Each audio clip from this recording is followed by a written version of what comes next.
दोस्तों सूर्य जिसके सतह का तापमान लगभग 6000 डिग्री सेल्सियस से भी ज्यादा होता है, उसके रहस्यों को जानने के लिए इसरो ने आदित्य L1 मिशन को अनाउंस कर दिया है और इसकी लॉन्चिंग 2 सितंबर 2023 के दिन होने वाली है।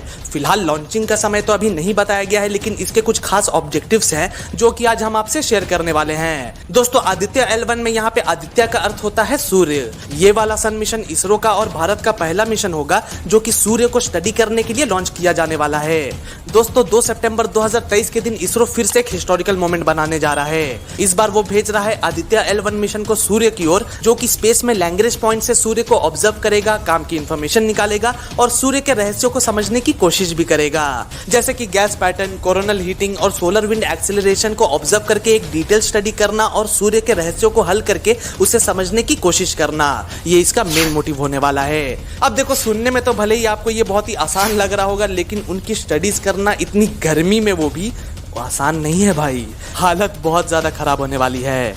देखो दोस्तों, लॉन्च के बाद सोलर मिशन के लिए भेजा गया यान धरती और सूर्य के बीच आते एक L1 ऑर्बिट में रखा जाएगा, जिसे आप लैंग्रेज पॉइंट या फिर L1 भी कह सकते हो। यहाँ मैं आप सबको बता दूं कि हमारे सोलर सिस्टम में ऐसे 5 पॉइंट्स को आइडेंटिफाई किया गया है, जिसे आप फिलहाल अपनी स्क्रीन पर देख सकते हो। ये पॉइंट्स हैं L1, L2, L3, L4 और L5। दोस्तों ये सारे वो पॉइंट्स होते हैं जहाँ पे दोनों ऑब्जेक्ट्स के बीच की ग्रेविटी समान होती है, इसलिए इनके बीच में छोड़ा गया कोई तीसरा ऑब्जेक्ट यानी कि सैटेलाइट या फिर यान तैरता हुआ कहीं और नहीं निकल जाता, बल्कि वो इसी ऑर्बिट में घूमता रहता है। आप लोग इन्हें पार्किंग स्पॉट्स भी कह सकते हो, जहाँ पर धरती से लॉन्च हुए सैटेलाइट्स को यहाँ पे रखा जाता है। सोलर मिशन में लॉन्च होने वाले यान को L1 के ऑर्बिट में रखा जाएगा, जिसकी धरती से दूरी लगभग 15 लाख किलोमीटर की है। दोस्तों वैसे तो आदित्य L1 इसरो का पहला सोलर मिशन है, लेकिन दोस्तों अगर पूरी धरती की बात करें तो ये 23वां सोलर मिशन होगा, क्योंकि अब तक अमेरिका, यूरोप और जर्मनी के स्पेस एजेंसी कुल मिलाकर 22 सन मिशन को भेज चुकी है, जिसमें सबसे ज्यादा मिशन किए हैं नासा ने।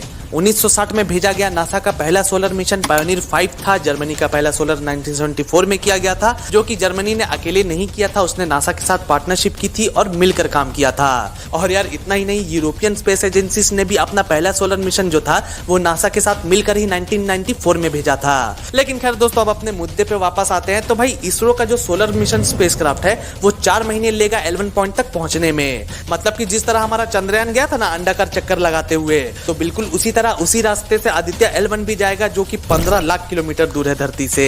How is it possible man, लेकिन हो जाएगा।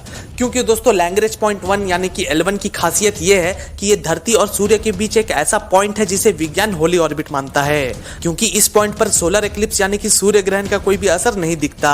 और बस इसलिए ही आदित्य L1 को रिसर्च करने में काफी आसानी होगी और कोई भी रुकावट उसके रास्ते में नहीं आएगी। आदित्य L1 का जॉब ये है कि वो रियल टाइम में सोलर एक्टिविटीज और सूर्य के करीब का वातावरण कैसा होता है उस पर एक डिटेल स्टडी परफॉर्म करने वाला है, जिसमें काम आने वाले हैं साथ में गए ये 7 पेलोड्स। इनकी वजह से इसरो को सूर्य के आसपास घट रही घटनाएं और उनके प्रभाव को अच्छे से समझने में थोड़ी सी मदद मिलेगी। इसरो का मेन उद्देश्य है सोलर रिंग यानी कि सबसे बाहरी परत जिसे कोरोना भी कहा जाता है, उसे स्टडी करना। नहीं यार, ये वो कोरोना नहीं है जो तुम्हारे मोहल्ले वाले अंकल को हुआ है। यहाँ पे सन वाले कोरोना की बात हो रही है, जिसका तापमान लगभग 10 लाख डिग्री सेल्सियस होता है।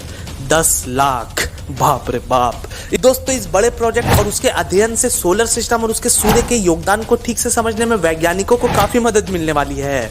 भाई ये बहुत बड़ा प्रोजेक्ट होने वाला है, समझ नहीं रहे हो तुम लोग। और इतना ही नहीं, बल्कि इसरो आदित्य L1 मिशन में गए 7 मुख्य पेलोड्स की मदद से coronal heating, coronal mass ejection, pre flare and flare activities और उनकी विशेषताएं, डायनेमिक्स ऑफ स्पेस वेदर, कण और क्षेत्र के प्रसार जैसे कई मुख्य समस्याओं को समझने की कोशिश करेगा और मुख्य जानकारियां भी हासिल करेगा।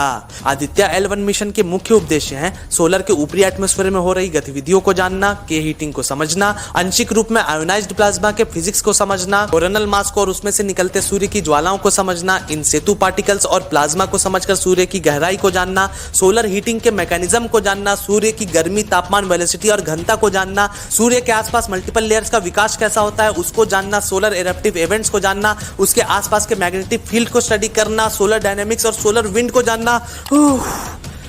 कहीं आपके लिए ज्यादा तो नहीं आ गया यार? चलो यार, अब ये सब तो हमारे दिमाग के ऊपर से निकल जाने वाला है, लेकिन थोड़ा आसान भाषा में तो हम लोग समझ ही सकते हैं ना। तो दोस्तों Aditya L1 of sun earth solar system mission का काम उसके अनाउंस करने के बाद 2019 से ही चल रहा है। और यार चौंकने के लिए एकदम रेडी हो जाओ, क्योंकि इसका जो बजट है वो केवल 400 करोड़ रुपए है। आदि पुरुष 600 करोड़ में बनी थी, याद है? नहीं, यहाँ पे आदि पुरुष को ट्रोल थोड़ी ना कर रहे हैं हम लोग। तो भाई लोग स्पेसक्राफ्ट अपनी उल्टी गिनती गिनना शुरू कर चुका है और 2 सितंबर को ये लॉन्च होने वाला है। और दोस्तों अगर आप इस रॉकेट लॉन्च को देखना चाहते हो लेकिन मजबूरी की वजह से जा नहीं सकते क्योंकि बहुत ज्यादा दूर हो, तो भाई टेंशन मत लो, इसरो के ऑफिशियल यूट्यूब चैनल पर भी आप इसको लाइव देख सकते हो। तो भाई ये काम उन्होंने अच्छा किया है।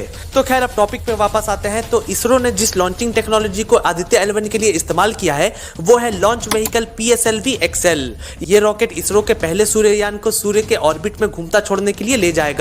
इस यान में कुल मिलाकर 7 पेलोड्स जाने वाले हैं जो कि सूर्य की बारीकियों को जानने में मदद करेंगे, जिसमें से सबसे पहला है L1 ऑर्बिटिंग एक्सरे स्पेक्ट्रोमीटर। इसकी मदद से इसरो सूर्य से आती हुई एक्सरे फ्लेयर्स को स्टडी करेगा। इसके अंदर 2 पेलोड्स होंगे जो कि लो एनर्जी और हाई एनर्जी को अलग अलग स्टडी करेंगे। फिर तीसरा पेलोड है विजिबल एमिशन लाइन कोनोग्राफ। ये इंस्ट्रूमेंट सन कोरोना और कोरोनल मास इजेक्शंस को स्टडी करेगा। फिर चौथा पेलोड है सूट। यार ये वो सूट नहीं है जो लड़कियां पहनती है या फिर तुम जो शादी में पहन के जाते हो। इस सूट का मतलब है solar ultraviolet imaging telescope. दोस्तों इसका काम होगा सूर्य के फोटोस्फेयर और क्रोमोस्फेयर की इमेजेस निकालना। फिर पेलोड 5 और 6 हैं Aditya solar wind particle experiment और plasma analyser package for Aditya, जिनका काम होगा सोलर विंड और आयन डिस्ट्रीब्यूशन को ऑब्जर्व करके स्टडी करना।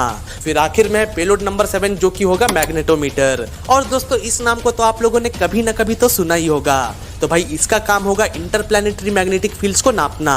तो यार अब अगर ओवरऑल बात करें तो सिर्फ 400 करोड़ के बजट में इसरो ने सोलर मिशन को 2 सितंबर को लॉन्चिंग के लिए शेड्यूल कर दिया है।